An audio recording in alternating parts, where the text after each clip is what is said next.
Hey guys, Terry here with the Forest Farm Project.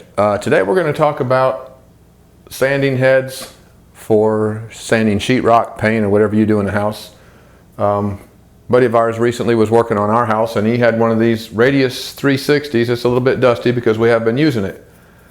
I've been using one of these type of heads on this pole for ages, as long as I've been doing any kind of construction work or remodel work and whatnot. When I go to paint, I'm a little bit overkill. I will go in there and sand the paint and knock every little booger off the wall, every little dimple. Then I skim the entire walls and ceiling and all with sheetrock mud. So I do a lot of sanding. Well, while you're sanding with one of these, there are a lot of times when it will, I'm not going to make it grab, but it will grab and flip. And I don't know which, let's see if I can get it in a position like that, and it will just go, and then I'm scraping that metal across the wall.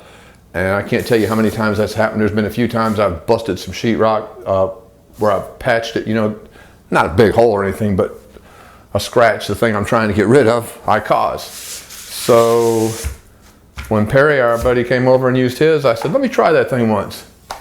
You can't make this thing flip. You can do anything you want, and it is going to stay right there flat on that wall. And I just cannot believe how good this thing works.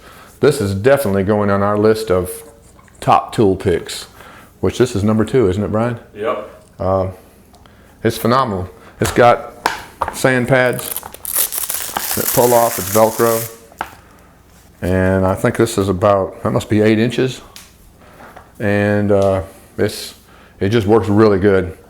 Obviously you can buy different type grits. We use 150 if it's a rough wall, and then drop it back to 220 to get a good smooth finish, and that paint's pretty good. But anyway, this is a phenomenal tool and just thought I'd share it. So if you like what you see, give us a big thumbs up, check us out on Instagram, and have a good day.